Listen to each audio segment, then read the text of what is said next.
नमस्कार, पहाड़ प्राइम देख रहे हैं आप। मैं हूं आपके साथ जयप्रकाश तोमर।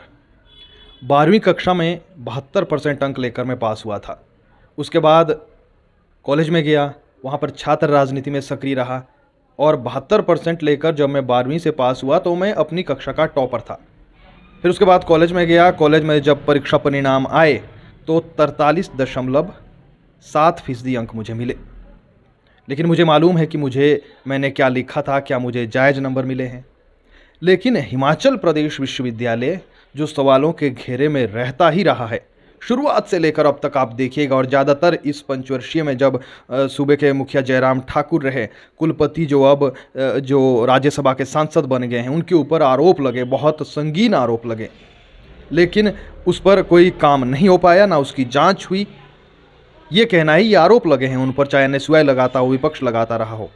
इसके अलावा अब जो खबर आ रही है, छात्रों ने आरोप लगाए हैं कि बीए प्रथम वर्ष के परीक्षा परिणाम जारी किए गए तो उसमें कुछ छात्र, कई कॉलेजों के छात्र पास थे, लेकिन 4 दिन बाद फिर से रिजल्ट जारी हुए, वो उसमें फेल हो गए। कई सब्जेक्ट ऐसे हैं जिसमें 0 नंबर मिले हैं। 85% छात्र पास हुए हैं, फेल हुए हैं, मात्र 15% पास हुए हैं। 0 नंबर भी कईयों को मिले हैं। और उनमें ऐसे भी छात्र हैं जिनके 12वीं कक्षा में 80% नंबर थे, लेकिन कॉलेज में जाकर क्या वाकई में मामला गड़बड़ा गया कि जब वो जो कॉलेज में गए तो वहाँ पर फेल हो गए, या 0 नंबर किसी में क्या आ सकते हैं?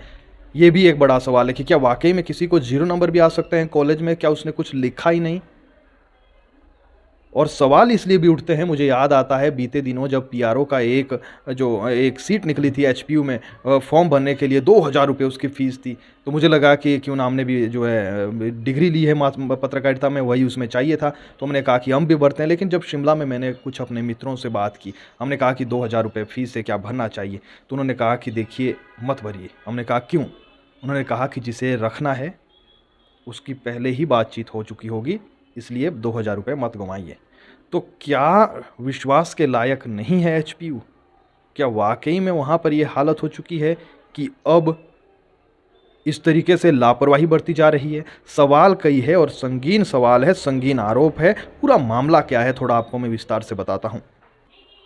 आप विश्वविद्यालय की लापरवाही का अंदाज़ा यहाँ से लगा सकते हैं।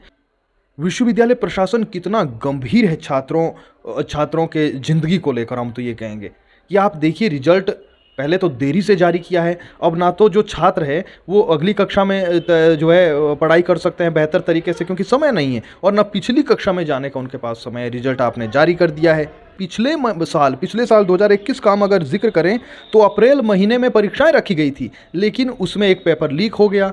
उस समय भी पेपर लीक हुआ, छात्रों के जो एग्ज़ाम है वो लेट करवाए गए। लेकिन जब लेट करवाए गए, पहले आपने जो है परीक्षाएं रखी और उसके बाद वो पेपर भी लीक हो गया। उसके बाद आपने जो है मई महीने में फिर से परीक्षाएं करवाई। 7 महीने के बाद विश्वविद्यालय ने परीक्षा परिणाम घोषित किया है। तो आप अंदाज़ा यहाँ से भी लगा सकते हैं। उसी तरीके से अब पूरे हिमाचल प्रदेश में छात्र संगठन हो या छात्र हो, वो धरना प्रदर्शन आज करते नजर आए हर कॉलेज में।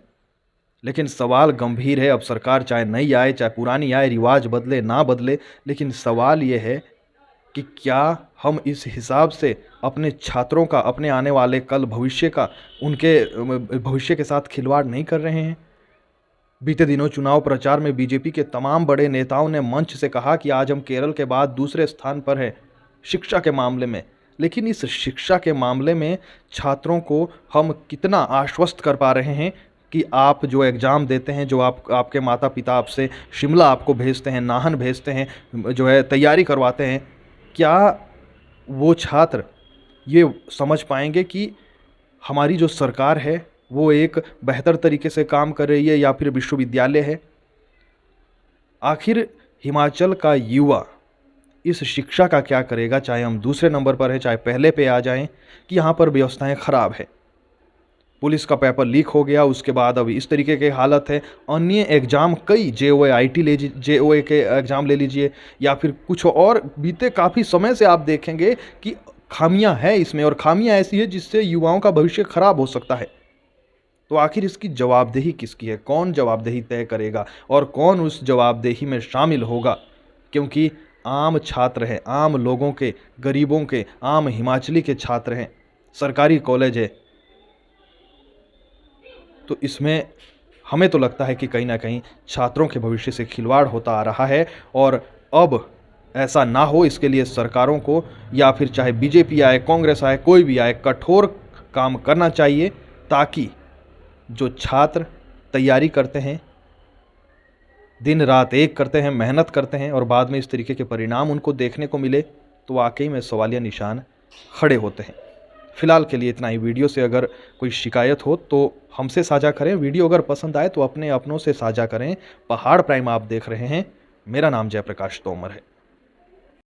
कुछ स्टूडेंट ऐसे भी हैं जिन्होंने हर वक्त कॉलेज में अपना अच्छा प्रदर्शन दिया है, जिसके अनुसार उनको आशा थी कि उनका रिजल्ट बहुत ही अच्छा मिलेगा, परंतु उनको 4 से 5 सब्जेक्ट्स में फेल किया गया है। एचपीयू से हम अनुरोध करते हैं कि वो इनके एग्जाम्स जो कंडक्ट किए हैं, इन पेपर्स को दोबारा से रीचेक किया जाए। जिस प्रकार आप जानते हैं कि पिछले कल एचपीयू ने फर्स्ट ईयर का रिजल्ट घोषित कर रहा है, बच्चे इससे ना खुश है। मैं मानता हूं कि हर बच्चा एक जैसा नहीं होता, पर जिन्होंने क्लासें लगाई हैं, जिन्होंने क्या बोलते हैं, जिन्हें अपने मन से लगाया कि हमने पेपर में अच्छा करा है, उनका रिजल्ट भी इन्होंने बेकार दिया है। हम एचपीयू से मांग करना चाहते हैं कि जो इन्होंने पेपर ठेके पर चेक करने को दिए हैं, इस पे गौर फरमाया जाए, ये धांधलियां नहीं की जाए, और बच्चों का रिजल्ट रीचेक करके रीएस्टेब्लिश किया जाए। मेरी एचपीयू से यही मांग है, और हमने आज इसीलिए अपने प्राचार्य को एक शांतिपूर्ण ज्ञापन देते हुए यही मांग करी है कि एचपीयू से यही मांग करी जाए कि जो रिजल्ट घोषित करा है उसे